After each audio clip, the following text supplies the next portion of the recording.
नमस्ते बच्चों, एक बार फिर से आपका स्वागत है सामाजिक अध्ययन की इस कक्षा में। कक्षा 8 के सामाजिक एवं राजनीतिक व्यवस्था पार्ट 3 पुस्तक के अध्याय 7 यानी सामाजिक समस्याएं की चौथी कड़ी के साथ हम उपस्थित हैं। इसके पूर्व की 3 कड़ियों में हमने बाल विवाह, नशाखोरी, मानव एवं बाल तस्करी की चर्चा की। आज हमारी चर्चा का विषय है बाल श्रम। बाल श्रम यानी चाइल्ड लेबर। बच्चों, जब हम किसी बालक की चर्चा करते हैं, बालक शब्द सुनते हैं, तो हमारे मन में कैसी छवि आती है? एक मासूम, हंसता, मुस्कुराता, मस्ती करता, खेलता, नाचता गाता, जैसे ये। उसे हमेशा ऐसा ही होना चाहिए, हंसता हुआ, खेलता हुआ, पढ़ता हुआ, गाता हुआ, नाचता हुआ। किंतु क्या ऐसा हमेशा होता है? हर बच्चे के साथ होता है?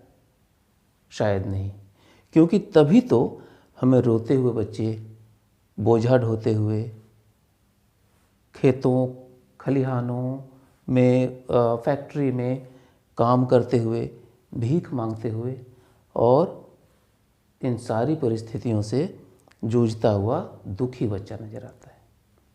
ऐसा क्यों होता है? ऐसा इसलिए होता है कि बच्चा जो भगवान का रूप है, कहते हैं कि किसी देश की स्थिति उसके बच्चों और महिलाओं की जीवन परिस्थितियों के आधार पर ही निर्भर होता है। अगर किसी देश की महिलाएं स्वस्थ होंगी, खुश होंगी, तो परिवार खुश होंगे। बच्चे खुश, स्वस्थ और पढ़ते लिखते होंगे तो उस देश का भविष्य अच्छा होगा। किंतु ऐसा होता नहीं है। क्या क्या कारण है? अक्सर हम देखते हैं कि छोटे छोटे बच्चे काम पर लगे हुए हैं। ये काम भी 2 तरीके का है। एक तो वो अपने पारिवारिक कामों में अपने घर वालों की मदद करते हैं, खेती के कामों में, या परिवार का कोई उद्योग है, कुछ छोटा काम है, तो उसमें बच्चे लगे होते हैं। और कई बार उन्हें परिवार का बोझ उठाने के लिए, परिवार की मदद करने के लिए अलग से कुछ काम करना होता है। हम बच्चों को ठेलों में छोटी छोटी चीज़ें बेचते, मिठाइयाँ, खिलौने, स्टेशन में, बस चौराहों पर आजकल जहाँ लाल बत्तियाँ लगती हैं, जलती हैं और गाड़ियाँ रुकती हैं, ऐसी जगहों पर हम बच्चों को कुछ न कुछ छोटी छोटी चीज़ें बेचते हुए पाते हैं, भीख मांगते हुए पाते हैं, है ना। और भी कई जगह हैं, जैसे होटलों में, ढाबों में, दुकानों में बच्चे काम करते नजर आते हैं। कई जगह जहाँ पर्यटन स्थल हैं, वहाँ पर्यटन गाइड की भूमिका निभाते हुए बच्चे मिल जाते हैं। आपको बच्चे जबरन कामों पर लगाए गए मिलेंगे, जैसे बक्से बनाना, जूते पॉलिश करना, भंडारण करना। भंडारण यानी एक जगह जहाँ चीज़ें जमा होती हैं, वहाँ वस्तुओं को एक जगह से दूसरी जगह ले जाना, इकट्ठा करना, गाड़ियों में लादना, ऐसे कामों में। फिर साफ सफाई करने में, और ईंट भट्ठों में, ट्रैक्टरों में। एक बड़ी समस्या जैसे हमारे अपने देश के संदर्भ में लें तो बंधुआ मजदूरी है। कई बार क्या होता है कि किसी परिवार में माँ बाप अपनी ज़रूरतों को पूरा करने के लिए महाजन से ऋण लेते हैं। ऋण का ब्याज का दर इतना अधिक होता है कि वो खूब मेहनत करके भी चुका नहीं पाते, और तब वो जो महाजन है, जैसे उन्होंने कर्ज लिया है, उसकी नज़र उनके बच्चों पर होती है। वो उनके बच्चों से बेगार खटवाता है और बेगार में काम कराकर उनसे वसूली कराना चाहता है। इसके कारण बंधुआ मजदूरों की एक बड़ी फौज खड़ी हो जाती है। हम क्या देखते हैं, यूनिसेफ जो बच्चों के लिए संयुक्त राष्ट्र संघ की संस्था है, उसके अनुसार दुनिया में 2 वर्ष से 17 वर्ष की आयु वर्ग के उम्र के लगभग 2.5 करोड़ बच्चे बाल श्रम में लगे हुए हैं, यानी वो चाइल्ड लेबर का काम कर रहे हैं। और इन बच्चों में घरेलू कामों में लगे हुए बच्चों की संख्या शामिल नहीं है। आप सोचिए कितनी विषम स्थिति है। और यह एक वैश्विक समस्या है, यानी लगभग दुनिया के सारे देशों में ये समस्या है। हाँ, गरीब देशों में ये समस्या ज़्यादा है, अमीर देशों में कम है, मगर कुछ न कुछ वहाँ भी है। भारत के संदर्भ में हम बात करें तो यहाँ भी स्थिति बहुत गंभीर है।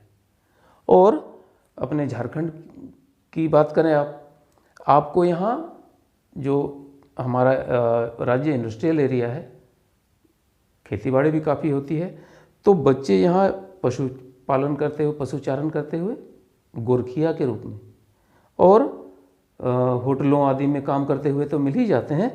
यहाँ खतरनाक रूप से ट्रैक्टर में बच्चे नज़र आते हैं।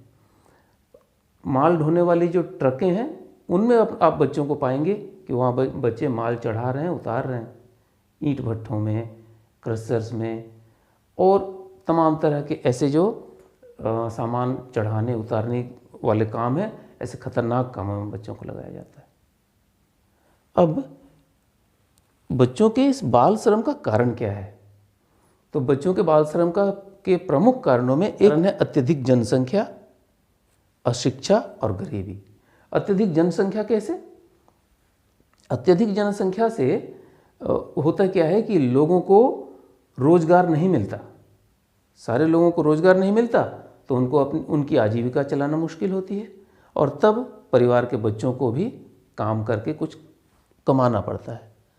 फिर इसका एक बड़ा कारण अशिक्षा है। अगर परिवार अशिक्षित होगा तो उसे बच्चों की पढ़ाई लिखाई की बहुत चिंता नहीं होगी और वो उनको काम में ऐसे परिवार झोंक देते हैं। गरीबी में कई बार लाचारी बस उनको अपनी ज़रूरतों को पूरा करने के लिए बच्चों को काम में लगाना होता है। हमारे देश में बाल श्रम को रोकने के लिए कई कानून बने।